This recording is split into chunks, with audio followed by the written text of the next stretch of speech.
Well, the wheels are falling off the Biden administration. Earlier this week, the House launched an impeachment inquiry into old Joe, and yesterday, as you probably heard, Hunter Biden was finally indicted, at least for one of the numerous crimes he has committed. This one for the firearms violation, for lying on his background check application because people who are drug addicts are not allowed to buy guns for obvious reasons. Now, I am a strong Second Amendment advocate, but I don't think crackheads should be buying guns. So this is probably a good call, although technically marijuana smokers are also in violation of this same rule because for some ridiculous reason, pot is still classified as a Schedule 1 drug, which is like the most dangerous classification.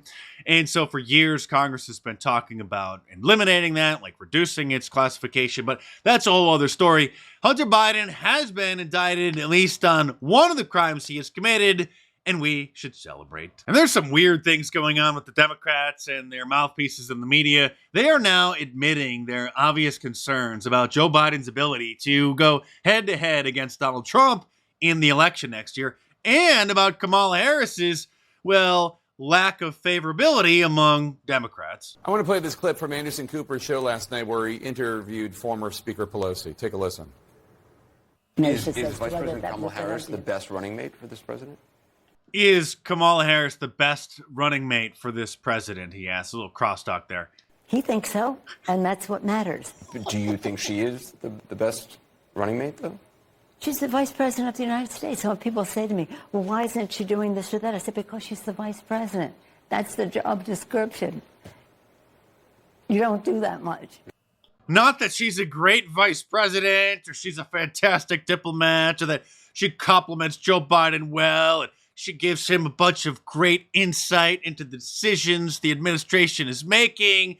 It's, well, the vice president really doesn't do anything anyway. Congressman Jamie Ratskin was even more evasive and obviously didn't want to endorse Camel Face Harris as old Joe's running mate.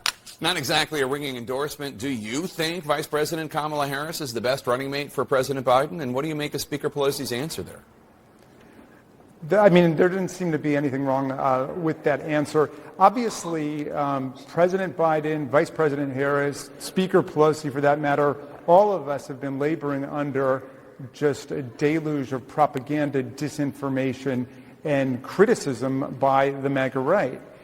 This is a rule or ruin faction, which takes the position that if they're not going to be able to control the direction of government, they are going to throw grease in the gears to try to shut everything down. Actually, greasing gears is good for them. Throwing sand in them, on the other hand, that would be bad. And what we're all dealing with right now is this impending September 30th deadline because the MAGA right wants to shut down the government. You are doing what Speaker Pelosi did, which is not answering the question. Do you think Kamala Harris is the best running mate for President Biden?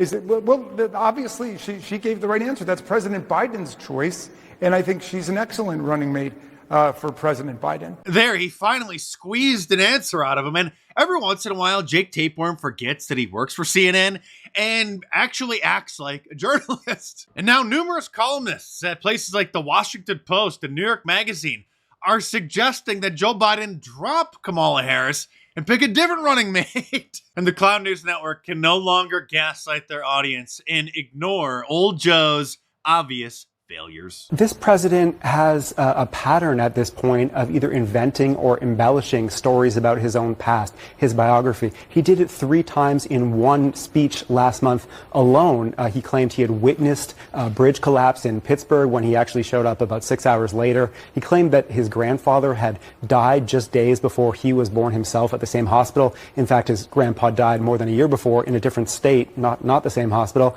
And he also repeated a favorite false story that I and others have debunked over and over again about a supposed conversation with an Amtrak train conductor he was friends with, who was actually deceased at the time the conversation would have had to take place. And that's not all. There are some more serious ones in my view. Previously in his presidency, he claimed at one point he'd been arrested during a civil rights protest when, in other versions of the story, he just said an officer had taken him home from a protest. He said he had visited the Pittsburgh synagogue where worshipers were killed in a 2018 mass shooting. In fact, he had actually spoken to the rabbi, but never never went. And he's made a whole bunch of others too. He said at one point, Republicans like to bring this up, he said that he used to drive a tractor trailer, he used to drive an 18-wheeler. Never happened. The White House later clarified he used to drive a school bus at one point as a job briefly. School bus, of course, not an 18-wheeler. So whatever his intentions, whether it's foggy memory about stuff that's going on decades ago or deliberate embellishment, this is an unfortunate pattern that keeps coming up again and again with Joe Biden.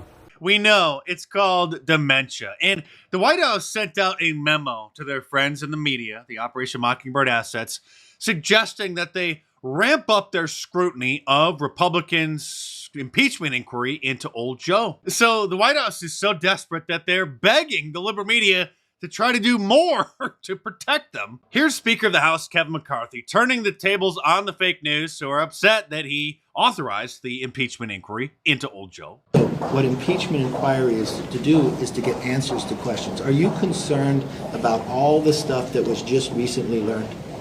Do you have any concern? Have you asked the White House any questions? Yes. Okay. Do you believe the president lied to the American public when he said he'd never talked to his son about business dealings? Yes or no? It's all right. I can't answer that. You can't answer that? Do you believe when they said the president went on conference calls? Do you believe that happened?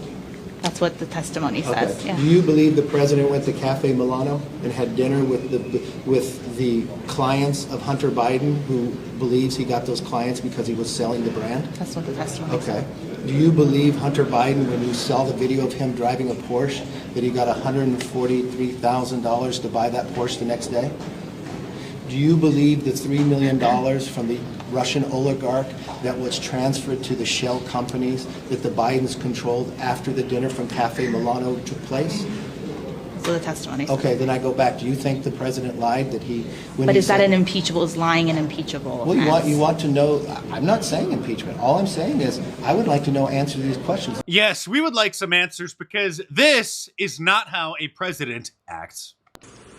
Let me close with this. And there's a lot more I know we could talk about. I wish I had a chance to take all your questions, but I'm going to get in real trouble if I do that. The leader of the free world is going to get in trouble if he answers reporters' questions. The Democrats are in trouble because the Secretary of State in New Hampshire just rejected their requests to remove Donald Trump's name from the primary ballot. And that is who I'm going to be voting for. And if you are too, because I know you are, order your Wanted for President shirt from my online store at markdice.com or click the link in the description below. Now updated with Donald Trump's authentic mugshot. I may be a little biased, but I do believe this is the greatest shirt of all time. So get your Christmas shopping done early by heading out over to markdice.com or click the link in the description below and check them out.